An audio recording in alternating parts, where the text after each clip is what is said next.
Assalamualaikum warahmatullahi wabarakatuh. Selamat pagi, siang, sore, malam. Salam sejahtera untuk kita semua. Sebelumnya, saya akan memperkenalkan diri saya terlebih dahulu. Nama saya Christian Andriani Syobesi dari Prodi Pendidikan Teknologi Informasi Fakultas Ilmu Komputer tahun 2020. Pada kesempatan kali ini, saya akan mempresentasikan tugas saya tentang perangkat input dan output pada komputer. Yang pertama ada definisi dari input-output system. Oke, jadi input device merupakan perangkat keras komputer yang berfungsi untuk memasukkan data atau perintah yang diberikan secara langsung oleh brainware ke dalam komputer dengan menghasilkan informasi berbentuk digital kepada pengguna. Sedangkan output device adalah perangkat keras komputer yang berfungsi untuk menampilkan atau menyampaikan hasil pengolahan data dari inputan yang sudah dimasukkan. Sementara itu, sistem input-output adalah proses pengiriman data atau instruksi secara bertahap dan terus-menerus melalui suatu aliran data. Selanjutnya, ada external device yang dimana pada tahapan ini, operasi input-output dilakukan melalui perangkat eksternal yang menyediakan sarana pertukaran data antara lingkungan eksternal dan komputer. Perangkat eksternal dipasang ke komputer melalui tautan modul input-output. Perangkat eksternal yang terhubung ke modul input-output disebut dengan perangkat periferal. Berikut adalah kategori external device. Yang pertama adalah human readable, yang digunakan untuk berkomunikasi dengan pengguna komputer atau brainware. Yang kedua ada machine readable, yang digunakan untuk berkomunikasi dengan sesama peralatan atau sistem pada komputer. Yang ketiga ada communication, yang digunakan untuk berkomunikasi dengan device di tempat lain atau dengan jarak yang jauh. Oke, selanjutnya saya akan memberikan contoh dari perangkat eksternal yang ada pada komputer. Yang pertama ada keyboard. Keyboard merupakan perangkat umum pada komputer yang menghubungkan brainware dengan software atau sistem agar dapat berinteraksi. Hasil inputan dari brainware akan dikirimkan melalui port keyboard pada komputer yang berbentuk PS2 atau USB. Bahkan sekarang dapat dikirimkan melalui sinyal atau wireless. Yang kedua ada monitor, yang dimana monitor merupakan perangkat eksternal komputer yang berjenis soft copy device, dikarenakan hasil output dari monitor berupa sinyal elektronik. Yang ketiga ada disk drive, yang dimana disk drive ini merupakan salah satu perangkat keras komputer yang digunakan untuk pengolahan dan penyimpanan data berupa inputan. Disk drive sendiri terdiri dari kepingan piring dengan permukaan magnetik yang berfungsi untuk menyimpan informasi atau data yang sedang tidak diproses. Sifat disk drive adalah non-volatile, yang artinya menyimpan informasi secara permanen dan informasi tersebut tidak akan hilang pada saat kegagalan daya. Selanjutnya ada modul input-output. Jadi, input-output modul ini adalah interface atau central switch yang digunakan untuk mengendalikan satu atau lebih peripheral atau perangkat input-output. Input-output modul diperlukan karena perangkat periferal yang beragam dengan beragam metode operasi, speed periferal yang lebih lambat dibanding CPU, serta format data dan panjang word periferal pun beragam. Berikut adalah fungsi utama dari modul input-output. Yang pertama sebagai pengontrol dan pengatur waktu, agar kecepatan transfer data yang berbeda-beda antar perangkat periferal dapat tersinkronisasi. Yang kedua, berkomunikasi dengan prosesor untuk mengirimkan data dan kontrol berupa perintah dari prosesor ke perangkat periferal. Yang ketiga, berkomunikasi antara perangkat periferal. Yang keempat, sebagai data buffering atau penampung data sementara yang nantinya akan diproses. Yang kelima, ada sebagai pendeteksi error yang terjadi pada perangkat periferal dan nantinya akan melaporkannya kepada prosesor. Yang ketiga ada programmer input-output atau yang bisa disebut dengan polling. Jadi, programmer input-output ini merupakan salah satu teknik dari operasi input-output. Proses ini bermula ketika CPU atau Control Processor Unit melakukan pengecekan kepada modul input-output dan menjumpai set instruksi yang berkaitan dengan modul input-output itu sendiri.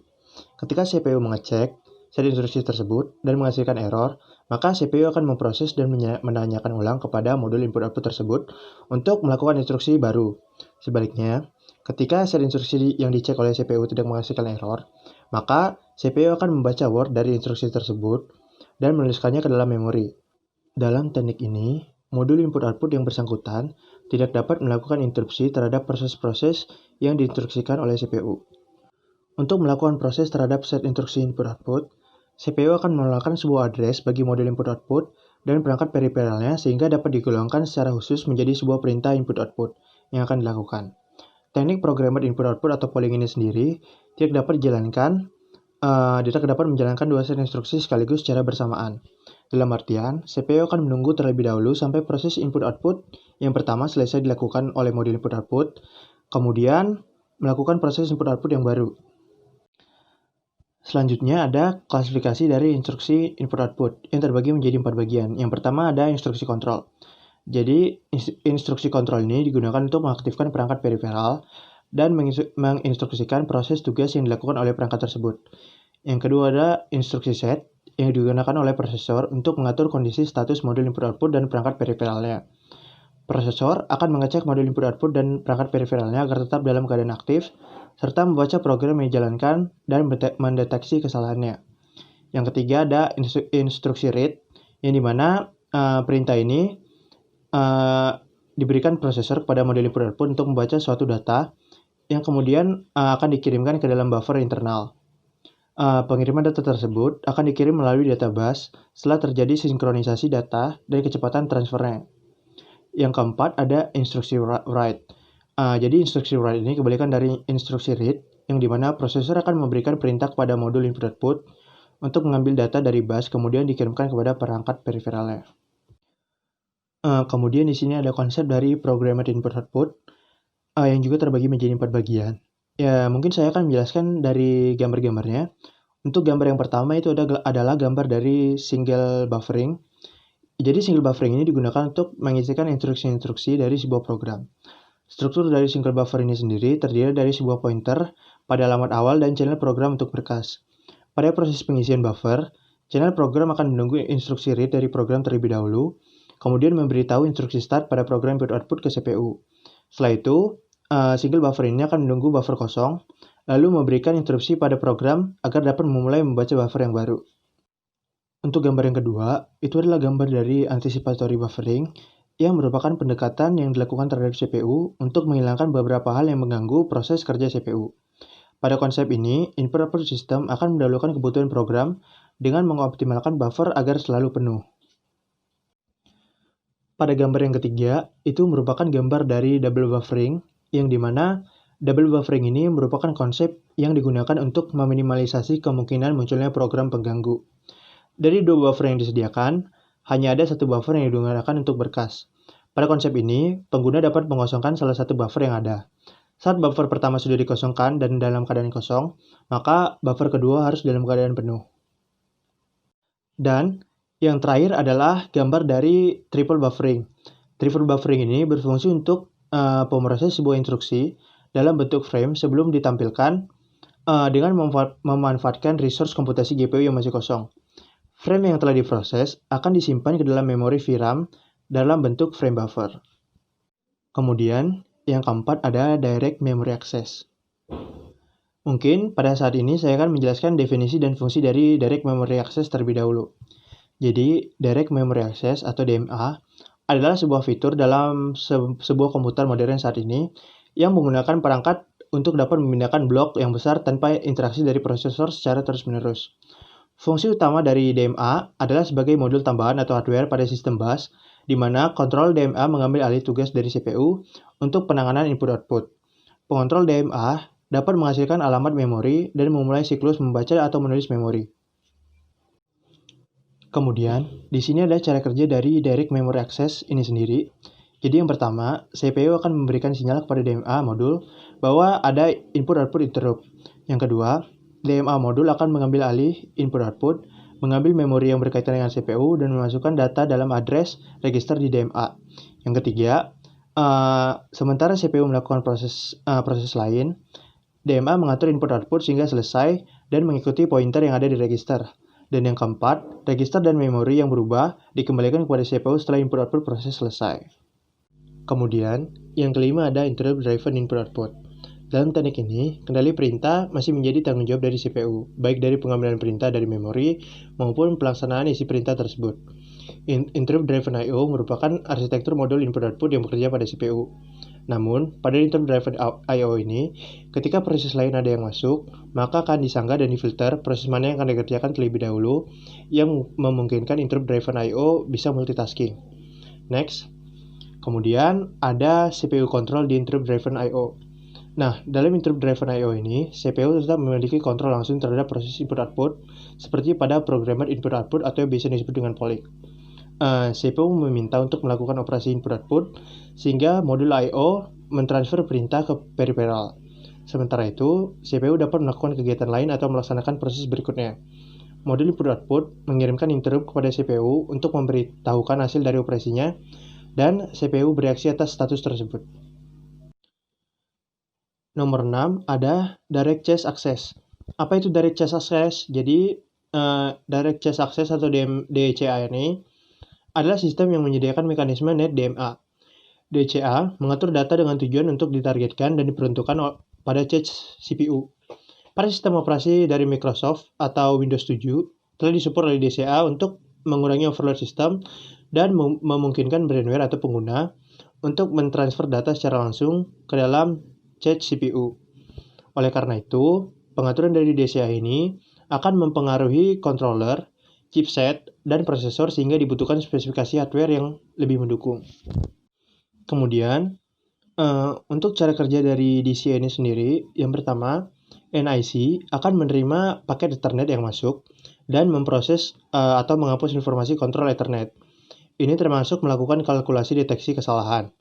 Paket TCP atau IP yang tersisa kemudian ditransfer DMA sistem.